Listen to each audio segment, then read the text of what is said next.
là au départ un peu de façon à envoler comme ça, à la volée, parlant justement de cette histoire de placement d'enfants. Le contexte est différent ailleurs qu'ici qu'en Afrique, en général en Afrique, parce que c'est mieux de dire l'Afrique, parce que nous, en Afrique, nous avons une autre perception de la famille en Afrique.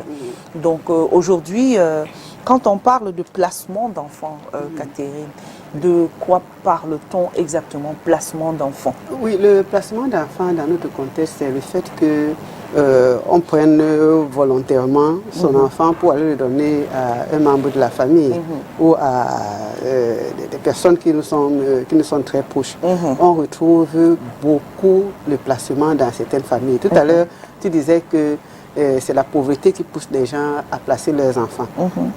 Moi, je pense que c'est aussi culturel. Parfois, ce n'est pas la pauvreté. Parfois, c'est aussi qu'on peut avoir l'une des causes. On ne peut pas dire généralement que c'est forcément la pauvreté. Il y a aussi le plan culturel, puisque j'ai sorti d'une femme qui se marie et puis on prend un enfant. On lui donne. Voilà, si on n'en prend pas 2 ou 3. Donc, quelqu'un va dire que quand tu te maries, chez nous, c'est que si je me marie, je dois prendre mes petits frères ou les petits cousins avec moi. Le mari va dire que lui aussi va prendre une personne de la famille. Donc, quand les gens se marient, on leur donne déjà des charges, des enfants. Parfois aussi, le placement est fait parce qu'on a affaire à des jeunes filles inconscientes qui se retrouvent avec des grossesses indésirées. Donc, elles sont obligées parfois de laisser les enfants à leurs grands-parents ou alors on donne à une personne de la famille. Parfois, si c'est que on peut avoir affaire à une personne qui dit que bon, moi, l'aîné de la famille a les moyens et il est marié. Donc, tous les enfants de la famille lui appartiennent. Donc, quand on a des enfants, on l'amène chez l'aîné de la famille parce que c'est lui qui prend toutes les décisions. J'avais vu dans une famille dans laquelle tout le monde était bien portant. Les parents étaient jeunes. Ils n'étaient pas pauvres. Mais tu arrives dans cette famille, tu vois que chaque enfant est l'enfant d'un autre membre de la famille. Personne n'a gardé ses enfants. Tout le monde a pris l'enfant, il l'a mis chez tel oncle ou chez telle tante ou chez telle cousine et autres. Donc le placement d'enfants, c'est ça. Quand on place les enfants volontairement ou parfois involontairement chez une personne de la famille pour une longue période. Parce qu'on peut mettre un enfant il reste d'abord peut-être un mois ou une semaine pendant que le parent est malade ou en déplacement. Mais quand c'est pour une longue période, c'est que l'enfant est déjà placé. Donc je voudrais rappeler ici que la première responsabilité des enfants revient aux parents. Quand on est parent, qu'on soit riche ou pauvre, malade ou pas malade, la première responsabilité de nos enfants nous revient. Donc les grands-parents, dans notre contexte, ont souvent l'habitude, surtout c'est culturel, hein, quand on fait des enfants avant d'aller en mariage, on te dit que l'enfant est l'enfant de la famille. Donc l'enfant est l'enfant des grands-parents. Voilà. Au début, ça peut être intéressant, mais au fil des années, on a vu que cette manière de concevoir les choses a créé beaucoup de problèmes. Exactement. Maintenant, on peut placer un enfant. Si le parent est malade, s'il est très malade, il n'a pas les moyens de s'en occuper. Donc on comprend que celui-là n'a pas les moyens et on le place chez des gens qui vont s'occuper de lui. Si le parent est décédé, naturellement on peut placer, si les 2 parents sont décédés ou bien quelqu'un qui est dans une famille monoparentale décède, on peut placer les enfants. Mais si l'un des parents est décédé et que l'autre est vivant, normalement celui qui est vivant, c'est lui qui doit s'occuper des enfants. Si le parent est handicapé, ce n'est pas toujours une raison pour qu'on lui prenne ses enfants. Quelqu'un peut avoir un handicap physique, mais il élève les enfants. On a vu des personnes infirmes, des personnes qui étaient amputées, et ainsi de suite, qui ont élevé les enfants. Maintenant, ça dépend du degré de handicap. Est-ce que le degré de handicap permet que la personne s'occupe de ses enfants? Là, c'est des personnes compétentes, des autorités compétentes qui peuvent en juger. Mais comme on ne va pas souvent consulter les autorités, les gens prennent des décisions dans les familles. Si quelqu'un a même un handicap mental, là aussi on va juger Parce qu'il y a des handicapés mentaux qui suivent bien leur traitement et qui peuvent bien s'occuper de leurs enfants. Donc pendant la période de crise, on peut juger que la personne, le parent handicapé peut être dangereux pour les enfants. Donc on les prend, quelqu'un peut décider de les prendre momentanément. Mais normalement, la responsabilité des parents, des enfants, revient aux parents. Pardon, je veux rebondir sur ce que tu disais tout à l'heure parlant des handicapés mentaux. Et j'ai un cas de figure, hein, un monsieur, il est handicapé physique et il s'est marié. Sa femme l'a abandonné avec 3 enfants. Et là maintenant, le jour où sa femme décède, on décide que la famille décide que on doit placer les enfants dans chaque famille. Donc c'est comme ça qu'on sépare 3 frères et sœurs. On met un dans une autre famille, on met l'autre ailleurs, on met l'autre ailleurs. Et aujourd'hui, quand on regarde la conséquence de tout ceci, c'est mort, c'est personne de ces enfants n'a, on va dire, réussi, parce que tous sont presque perturbés psychologiquement. Mais est-ce que c'était la bonne décision d'avoir séparé les enfants de leur papa handicapé?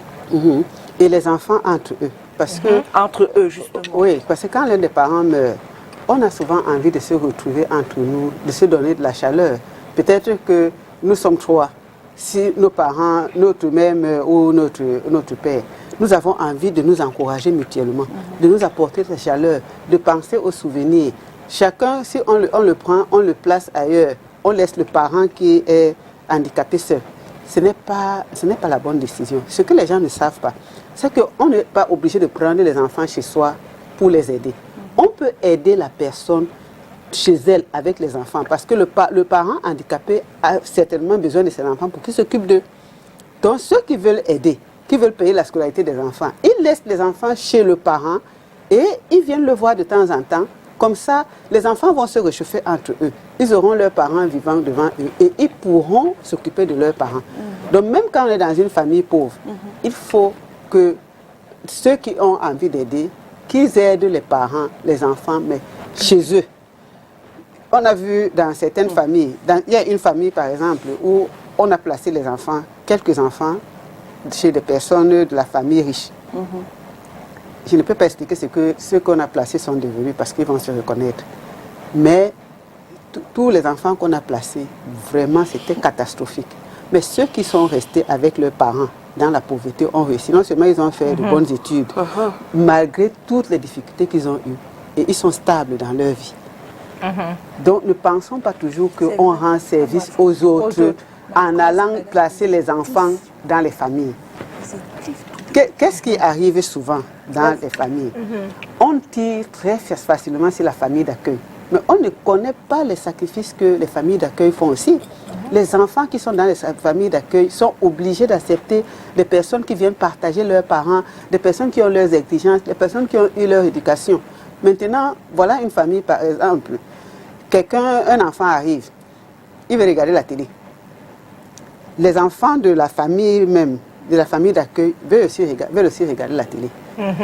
L'enfant qui est venu voir que je veux regarder, l'autre qui est de la maison dit que non, moi aussi je veux regarder. L'enfant qui vient dans la famille dit que donc, comme je suis chez vous, je ne peux pas regarder la télé. L'autre qui est chez lui dit que donc, moi je ne peux plus regarder la télé chez mes parents. Vous voyez ce que ça apporte. Ça engendre. Oui. Qui a tort, qui a raison? Donc, c'est des problèmes pareils qu'on retrouve souvent. Parfois, les parents des familles d'accueil sont obligés de faire beaucoup de sacrifices, abandonner un certain nombre de choses pour que ceux qui viennent ne se sentent pas, ne soient pas mal à l'aise. Jusque-là, on leur demande trop parce qu'on les passe au peigne fin. Maintenant, il y a dans une autre famille, de déplacés internes. Quelqu'un a reçu beaucoup de gens. La rentrée arrive, il a ses moyens, hein. Il peut envoyer ses enfants à l'école normalement parce que lui il travaille et tout. Qu'est-ce qui se passe? cette année-là, il a décidé qu'aucun enfant ne part à l'école parce que comme il a reçu les enfants qu'on a placés, et il a ses propres enfants, il ne peut pas les scolariser tous. Donc s'il envoie ses enfants à l'école, on va dire que les autres enfants, il les a... du coup, il sacrifie ses propres enfants. Il a aussi sacrifié ses propres enfants. Yes. Et qu'est-ce que ça fait à l'avenir? Waouh. Parce que, pensons aux familles d'accueil. Parce que beaucoup de parents, surtout nos parents d'avant, ils se sont dit, ok, je m'occupe des enfants de ma soeur, je m'occupe des enfants de mon frère, je m'occupe des enfants de mon cousin et tout ça. Ils ont négligé leurs propres enfants. Voici une autre famille d'accueil dans laquelle le papa pensait qu'il devait bien faire. Il s'est bien occupé des enfants de la famille. Mais les mêmes enfants avaient des autres personnes qui s'occupaient d'eux. Il y a quelques années, il y a eu un problème dans cette famille. Et c'est là où les enfants ont commencé à en vouloir à leurs parents. Parce que les autres avaient bien réussi et c'est eux qui venaient prendre des décisions dans cette famille parce que ceux-là n'avaient... bon, même s'ils avaient été finalement mariés et autres. Mais les autres les méprisaient parce qu'ils n'avaient pas fait des études comme eux et ainsi de suite. Et de l'autre côté aussi, on va voir que certaines personnes, l'enfant qu'on place, sont maltraités. Ils sont vraiment maltraités. Parce qu'on décide que, comme tu te maries là, tu es l'aîné de la famille. Tous les hommes, hein, il faut que tu prennes tel enfant, tel autre, l'enfant de ta soeur et tout ça. La femme qui vient se marier n'est pas préparée à s'occuper des enfants. De l'autre. Elle vient à mariage, elle a envie de son mari et tout, elle se retrouve avec de lourdes charges. Exactement. Comment ça se passe? Psychologiquement. Psychologiquement, elle n'est pas bien. Même inconsciemment, elle va essayer, c'est-à-dire tout ce qu'elle a dans son cœur, elle exprime ça à travers les actes qu'elle pose vis-à-vis de ses enfants. Donc, les familles, quand on veut placer un enfant, il faut bien réfléchir. Nous, travailleurs sociaux, on est là pour aider. Mais les gens vont penser qu'il y a trop de procédures. L'État n'est pas bête. On nous montre comment est-ce qu'on peut aider les gens. Aider les gens, c'est ça. I know of a family, right? I know of someone that the husband wanted maybe a relative child. Donc sa nièce voulait que sa nièce vienne rester avec eux. Normally, he didn't discuss it with the wife. C'est quelque chose qu'il n'a pas causé avec sa femme. Donc sa femme est restée un jour, on a mis l'enfant à la maison. Et c'est quelque chose que normalement le monsieur n'a pas discuté avec sa femme pour dire que ok, voilà ma nièce qui va venir à la maison. Dès que l'enfant est venu, sa femme dit elle ne veut pas. Parce qu'elle n'est pas préparée, like I am not ready to take off another person's child as of now. Et ça a même causé même les problèmes. Est-ce que c'est pas quelque chose que normalement, like if they want to do like maybe send a child or child placement, c'est pas pendant like family contents. Maybe for the child's own development. Est-ce que c'est pas quelque chose que they need to talk about, like communicate? Oui, il faut préparer les gens à tout ça. Quelqu'un est-il prêt de s'occuper de l'enfant d'une autre personne? Parce qu'on ne prend pas l'enfant de quelqu'un comme ça. Hein. Si quelqu'un n'est pas prêt à s'occuper de l'enfant d'un autre enfant, il ne faut pas lui imposer ça. En plus, quelqu'un qui vient de se marier, les nouveaux mariés ont envie de passer le temps ensemble, ils ont envie de réaliser des projets, ils ont envie... Mais parfois, on amène des adolescents. Avant, nos parents ne savaient pas ce que c'est que l'adolescence. Mais une jeune fille va en mariage, on lui colle un enfant de 12-13 ans, qui est un adolescent. Elle va passer le temps à vouloir redresser l'enfant avec tout ce que ça se comporte et tout ça. Finalement, son mariage même devient instable. Son mariage finit par avoir des problèmes parce qu'elle a pris une charge qui la dépasse. Et quand les gens qui placent les enfants ne vont pas comprendre que c'est difficile. Parfois, quand un enfant dépasse le parent, il dit je vais t'envoyer chez l'oncle, je vais t'envoyer. On ne prépare pas les gens. Un enfant qui a dépassé son parent, est-ce que c'est chez telle personne qu'on doit l'envoyer parce qu'il est son frère? Non, pas forcément. On peut venir donner les conseils à la famille. On peut soutenir la famille, mais que l'enfant reste quand même avec son parent. Donc, le placement là, ça a beaucoup de conséquences. Nous devons analyser les situations avant de faire quoi que ce soit. Parce que ça crée des problèmes, tant chez les personnes qui ont été placées, que chez des familles d'accueil. Donc je répète ça parce que c'est que beaucoup de familles d'accueil sont souvent pointées du doigt. Quand les enfants grandissent, ils disent que on m'a pas bien éduqué là-bas, on m'avait maltraité et tout ça. Qu'est-ce que les enfants des familles d'accueil même ont subi? On subit, c'est ça. Mais que ressentent les parents, les enfants, les parents qui donnent leurs enfants à ces familles-là? Quel est le sentiment qu'ils ont quand sur le plan psychologique? Quand quelqu'un donne son enfant, il se dit que c'est pour que l'enfant aille être bien. Je suis pauvre, je donne l'enfant à mon frère. Je me dis que, bon, comme mon frère est riche, lui, il est mieux placé pour éduquer mon enfant et tout. Donc, de mon côté, je suis tranquille. Parfois, l'autre problème qui se pose, c'est que moi, je ne suis pas handicapée. J'ai toutes mes facultés mentales. Je suis bien. Je suis une personne ordinaire. J'ai alors donné mon enfant à mon frère. Parfois, ce n'est pas un enfant, mes enfants. J'ai donné mes enfants à mon frère. Moi, je me tape une vie tranquille.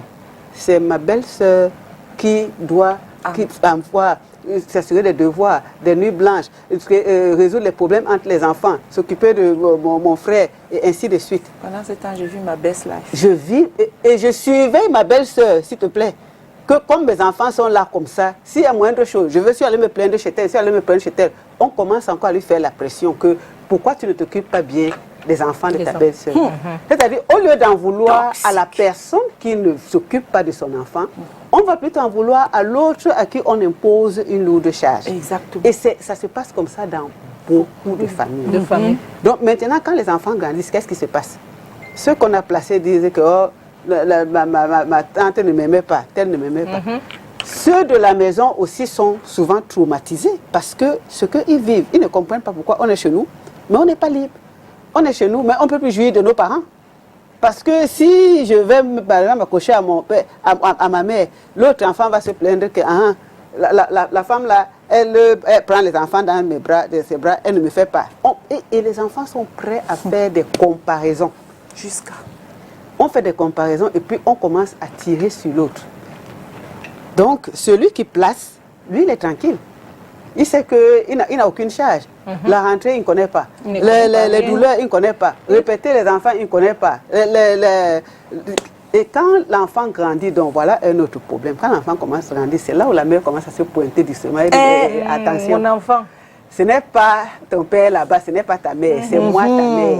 Et c'est là où les théories sortent. Un enfant n'oublie jamais sa mère. Un enfant, c'est moi qui t'ai mis au monde. Les 9 mois et tout ça. Alors que les autres se sont tapés tout le boulot et tout le stress.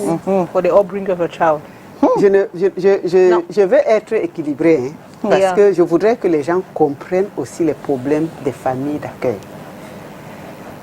Que les gens comprennent pourquoi le placement d'enfants est risqué des deux côtés. Ce n'est pas seulement un côté. Donc, quand quelqu'un a déjà fini de faire les efforts, il a sacrifié ses propres enfants, que si je devais acheter 2 paires de chaussures à mes enfants, j'achète une parce que les autres enfants sont là. Si mes enfants devaient manger 2 viandes parce que j'ai les moyens, maintenant, comme les autres enfants sont là, je ne peux plus le faire. Chacun mange une viande. Quand ils grandissent, ces enfants-là qu'on a placés, ils s'en vont, ils oublient les autres. Après, ils commencent à réfléchir. Qu'est-ce qu'on ne m'a pas donné dans cette famille? C'est ça que certains retiennent. L'autre côté aussi du placement d'enfants, c'est que je place mon enfant, je me dis, bon, pour qu'il soit bien, pour X, Y raison. L'enfant a grandi. Quand je veux revenir, l'enfant dit non, moi, mes parents, c'est ceux qui m'ont élevé. Mes frères et sœurs, c'est ceux avec qui j'ai grandi. Le parent commence à se dire, mais c'est moi ton parent, c'est moi ton père, c'est moi ta mère. Il y a des enfants qui étaient comme ça, certains même, on les a placés dans une famille, ils sont rentrés dans d'autres religions, ils ont eu d'autres cultures et tout. Ils n'ont pas ce lien affectif-là. Ils sont plutôt reconnaissants aux parents qui les ont élevés. Celui qui a placé son enfant commence encore à dire, voilà, ceux-là, je leur ai donné mon enfant pour qu'ils m'aident. L'enfant, maintenant ils ont récupéré, l'enfant ne me connaît plus. Donc, voilà un autre problème qui se passe dans le placement d'enfants. Ça crée des conflits. Ça crée des conflits qui n'en finissent plus. Ça divise des familles. Donc, voilà, ça divise énormément des familles. Et ceux qu'on maltraite, quand ils grandissent, ils grandissent avec le manque d'assurance. Parce que il y a des gens, quand on a placé, c'était que, ok, tu es là, tu manges, le reste, je m'en fous, je m'occupe de mes enfants. Parfois, c'est eux qui font tous les travaux de la maison. Parfois, c'est eux qu'on n'envoie pas à l'école. Parfois, c'est eux qu'on tape beaucoup parce qu'il ne faut pas que tel enfant se plaigne ou tel autre. C'est eux qui sont insultés et tout ça. Voilà d'autres choses que les enfants qu'on place subissent. Si nous voulons placer notre enfant, réfléchissons. Bien même. Oui. Now, Bombo, what are some of those signs that indicates that a child placement is not serving the child's best interest? Donc, les signes qui montrent qu'un l'enfant n'est pas OK. Là où on a mis l'enfant est en train de mal se passer. Parce qu'il y a parfois même tu parles, like a child can talk, but they will never believe you.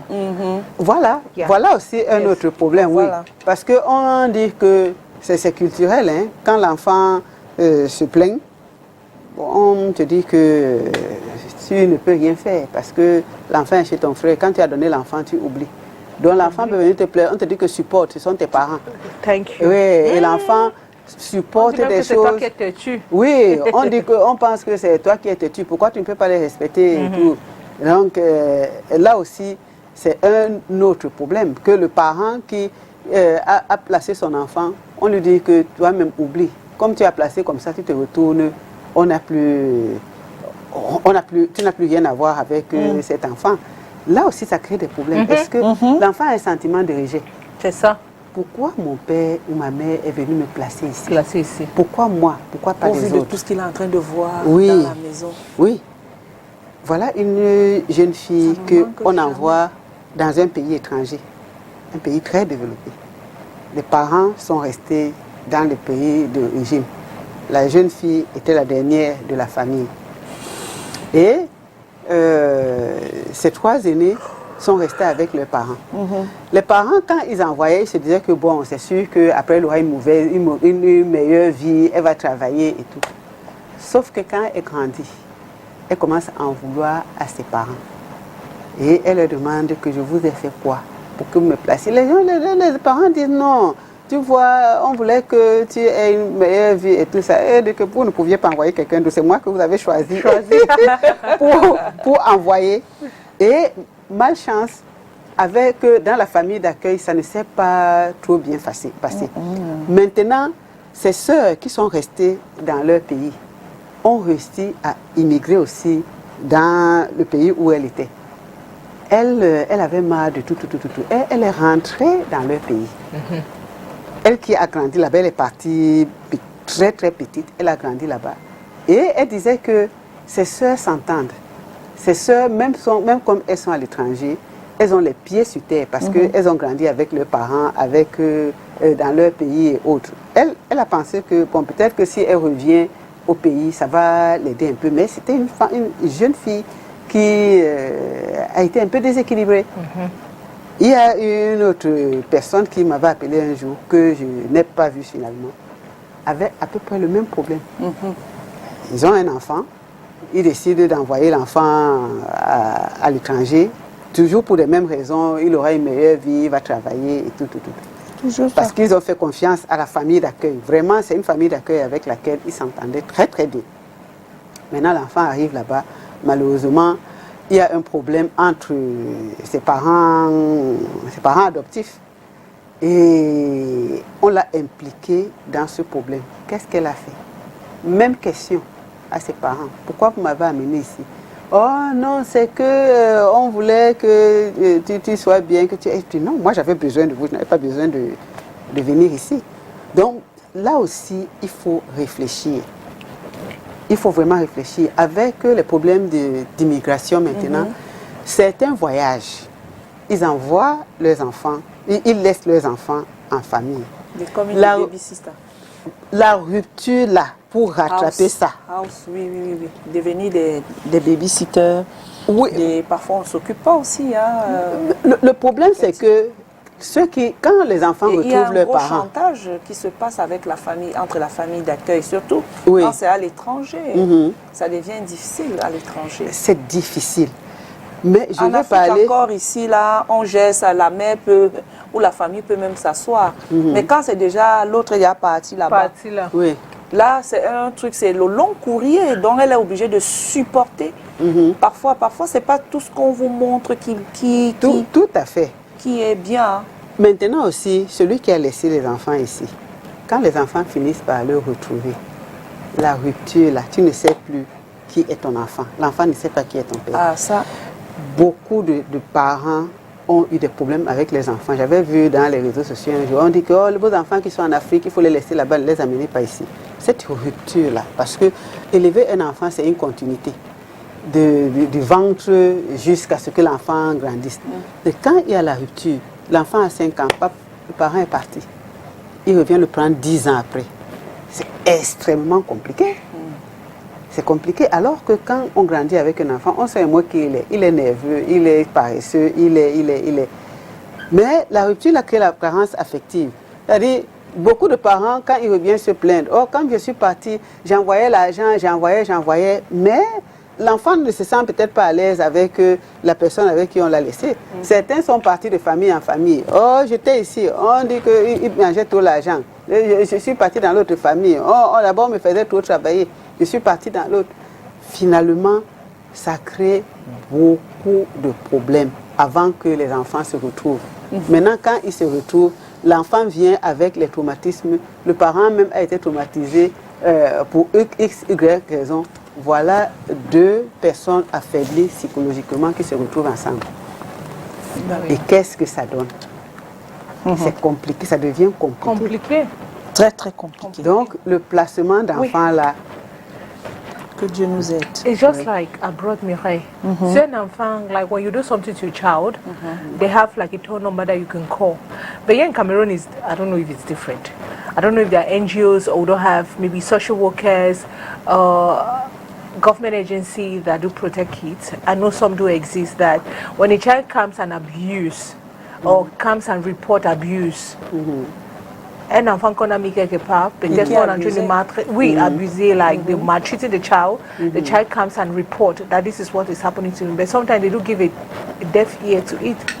So how can maybe the government can equally help? I don't know if we'll have to take a vox pop first before. On va d'abord c'est the vox pop first, okay. On va prendre le vox pop puisque c'est une question intéressante. C'est pour entrer justement déjà dans les solutions que voilà. La question qu'on a posée, selon vous, lorsqu'un enfant est confié à une autre famille ou à une institution, c'est-à-dire peut-être un orphelinat, qui souffre le plus, l'enfant, les parents ou la famille d'accueil? Pourquoi? C'est la question que nous avons posée à l'homme dans les rues de la capitale politique du Cameroun. Et qui d'autre que Thierry Onde pour tendre son micro à cela? On regarde. Bon, je pense que c'est tout le monde qui souffre. L'enfant, la famille et l'institution d'accueil. Parce que tout ne peut pas donner comme on veut. Donc du coup, c'est pourquoi je dis que c'est tout le monde qui souffre. Mais du moment où l'enfant qu'on envoie chez l'institution d'accueil obéit, du coup, même la famille aussi est tranquille et l'instituteur est tranquille. Généralement, chaque enfant aimerait grandir auprès de sa famille d'origine. Déjà, s'il est dans un centre d'accueil, ça veut dire qu'il n'y a plus rien à voir avec sa famille d'origine. Donc, ça veut dire que c'est l'enfant et le centre d'accueil qui souffrent. Sa famille d'origine, même s'il y a n'importe quoi, l'enfant ne devrait pas se retrouver au centre d'accueil. Pourquoi vous dites que c'est l'enfant et le centre d'accueil? Puisque normalement, c'est chaque enfant, je pense, à moins que je me trompe, devrait avoir droit à une famille. Déjà qu'il n'est plus au sein de sa famille, il est plutôt dans un centre d'accueil. Généralement, ça veut dire que c'est lui qui souffre. Avec le centre ne souffre pas, c'est lui qui s'en occupe. Et l'enfant, parce qu'il manque sa famille auprès de lui. Par tôt ou tard, l'enfant comprendra qu'il était au centre d'accueil, il n'est pas dans sa famille. Oui, cette question, quand vous me la posez, je la prends sur deux volets. Dans le premier volet, il est purement européen, parce que dans le contexte africain, on ne parlerait pas d'institutions d'accueil. Parce qu'en Afrique, la famille est élargie. Donc quand un enfant naît, il a des proches parents, il y a les grands-parents, il y a les oncles, il y a les tantes. Donc s'il arrive que cet enfant perde un de ses parents, il y a la famille proche qui est toujours prête à l'accueillir. Bon, en parlant d'institutions d'accueil, c'est beaucoup plus dans la société moderne aujourd'hui. Et quand un enfant se retrouve dans un centre d'accueil, c'est pour qu'il bénéficie de l'encadrement qu'il aurait pu avoir auprès de son parent. Donc c'est juste une façon de ne pas avoir des enfants qui ne sont pas socialisés, comme on dit, qui vont vivre sans éducation, sans avenir. Donc la société se charge de jouer le rôle de parent en accueillant cet enfant. Bon, et moi je me dis c'est bénéfique pour l'enfant et également pour ceux qui l'accueillent. Qui souffre le plus? Bon, si on parle de souffrance, il faut voir à quel niveau. Peut-être sur le plan financier, pour ceux qui donnent cette éducation-là et encadrent l'enfant. Du côté de l'enfant, peut-être un manque d'amour paternel, parce que parfois ça peut arriver, on encadre, mais l'enfant ne se sent pas vraiment comme dans une famille où on donne de l'amour. C'est peut-être sur ce plan, si on va parler de souffrance, bon, je crois que c'est un peu ça.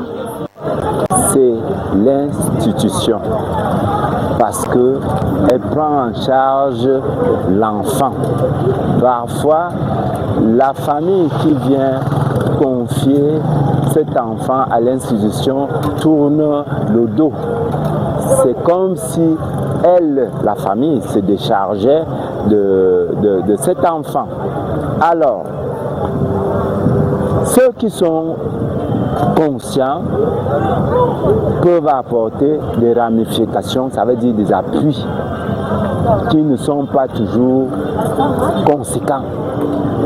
Alors, je vous ai répondu, je crois que pour moi, la réponse, c'est l'institution d'accueil.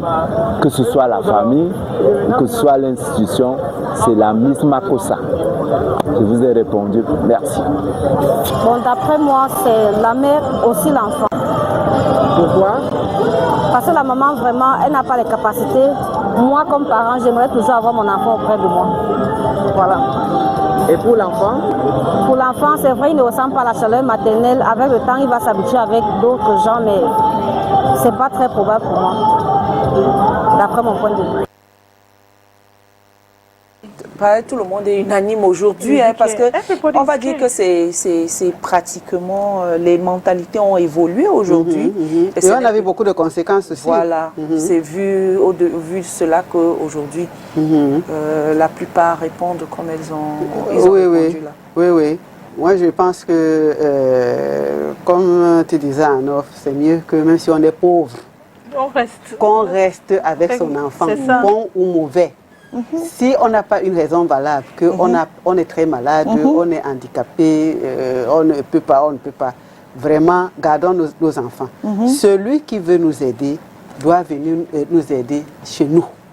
Pas que quelqu'un vienne prendre l'enfant. Je vois souvent des gens dans les réseaux sociaux qui font des erreurs. Quelqu'un voit des enfants qui veulent aider.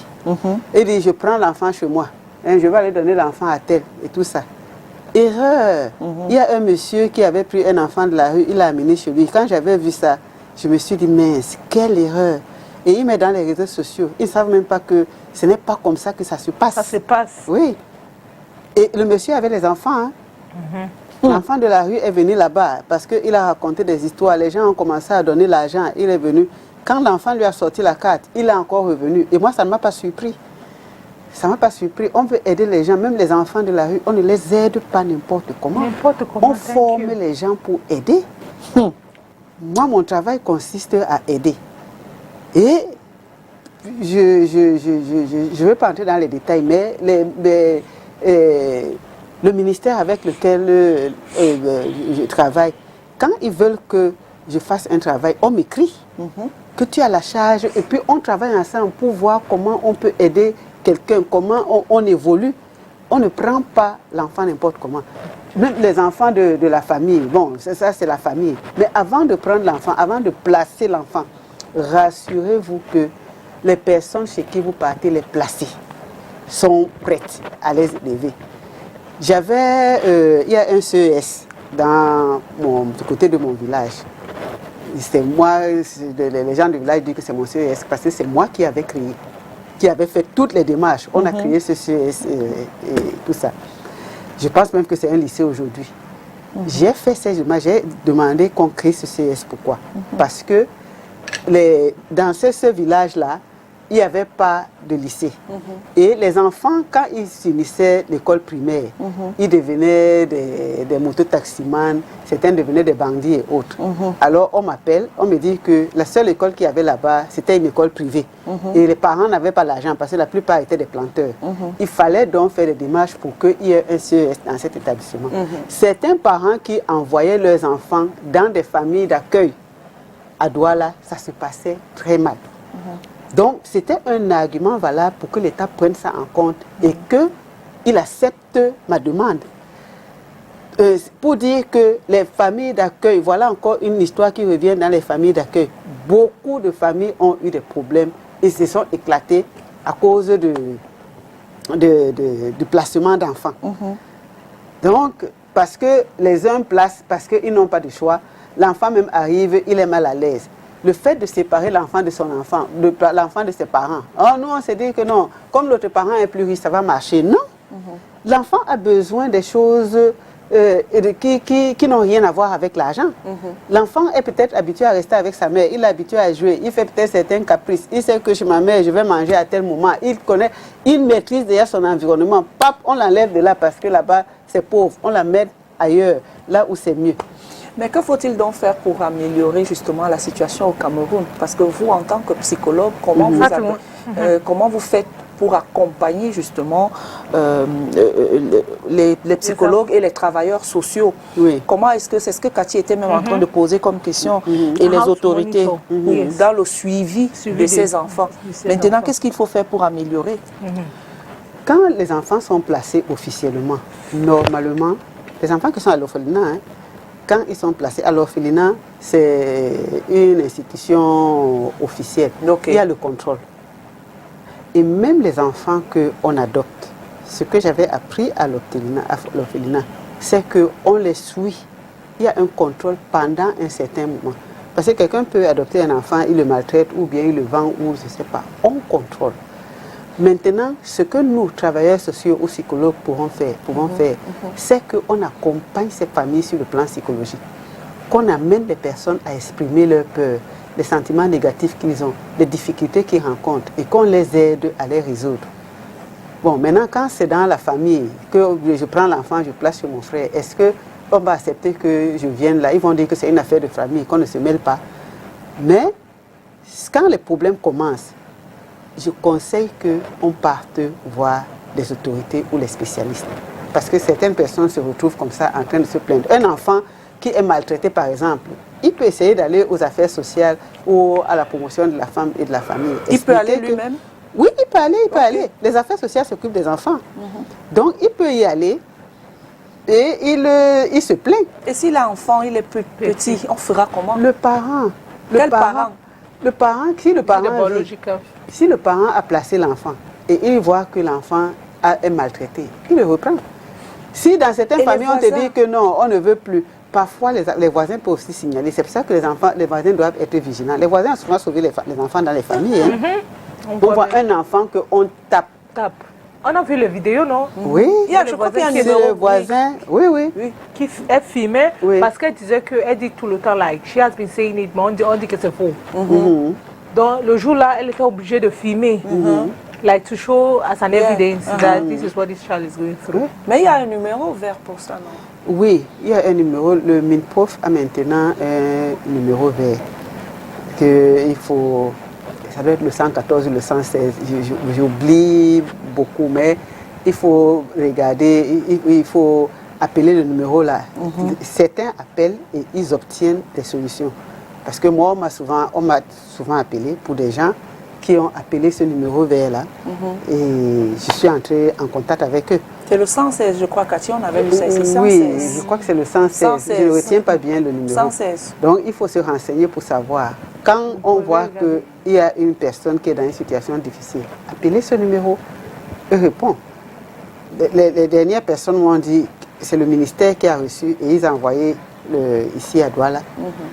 Il faut aussi que les familles aient la bonne information. Les gens ont la manie de dire que l'État ne fait rien. Combien de gens se rapprochent de l'État? De l'État. Parce que nous, on meurt de travail auprès de l'État. Mais au quartier, on dit que l'État ne fait rien. Quand je sors d'ici, je vais encore résoudre les problèmes que l'État demande de venir résoudre. Donc, on est là tout le temps. Je ne suis pas la seule. Hein. Il y a d'autres associations qui travaillent aussi. Parce que quand il y a un problème, l'État a des associations partenaires qu'on appelle pour résoudre un problème précis par rapport à ses objectifs, au travail qu'il fait sur le terrain. Donc, renseignez-vous bien. Quand vous avez un problème, quand le voisin a un problème, quand un enfant est maltraité, qui a été placé dans la famille, ou alors quand une femme voit que, ou un homme, on lui a imposé les enfants de la famille, il n'arrive plus à s'en sortir, il a créé des problèmes, il ne s'en sort plus. Allez aux affaires sociales, allez au MINPROF, expliquez le problème. On va convoquer les membres de la famille, on convoque tout le monde pour avoir la version de chacun. Qui souffre dans tout ça? Tout le monde peut souffrir. Tout le monde. Ce qu'on fait, c'est que quand une personne vient et nous explique qu'on me maltraite, les enfants aussi parfois confondent la discipline et la maltraitance. Il y a une différence entre la discipline et la maltraitance. Un enfant, un orphelin, ce n'est pas parce qu'il est orphelin qu'il ne doit pas balayer la maison, qu'il ne doit pas laver les assiettes et autres. Donc quand on lui apprend le travail, il se dit qu'on est en train de le maltraiter. Nos propres enfants, on leur fait la même chose. Donc ne confondons pas la discipline et la maltraitance. Par contre, un enfant qui est maltraité, ça se voit. C'est un enfant qu'on tape. Pour un oui ou pour un non, on l'a tapé. On voit que les autres enfants, c'est la cour douce. C'est lui qui fait tous les travaux de la maison. C'est lui qui ne part pas à l'école. C'est lui qui ne mange pas bien. C'est lui, oui. Donc là, il faut signaler. D'accord, ok. Voilà, nous arrivons au terme de cette émission. Le placement d'un enfant est une décision qui ne doit pas être prise à la légère.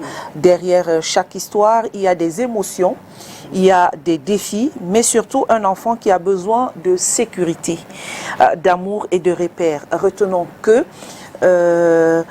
quelles que soient les circonstances, son intérêt et son bien-être doivent toujours rester au cœur des décisions. Merci à notre invitée Catherine Etonde pour cet échange en enseignement et surtout merci aussi de nous avoir suivis. Prenez vraiment soin de vous. Vraiment, gardez bien vos enfants. Merci Catherine. On se dit à lundi prochain. S'il plaît à Dieu. S'il plaît à Dieu, parce que c'est pas très sûr. Tu vas encore voyager, c'est ça? Non, lundi prochain, je serai là. Quand je voyage, je signale. Les gens vont bientôt voir les fruits de tous ces voyages. Voilà, d'accord. Cathy? Demain. Demain. Thank you, Bombo. Voilà. La star de Mbombo. Et ma star à moi toute. Allez, demain c'est un autre jour, on sera dans la santé. Nous vous laissons en compagnie des programmes de STV et surtout, bon midi à vous, bon appétit. Demain c'est un autre jour. Dieu vous bénisse. Ciao.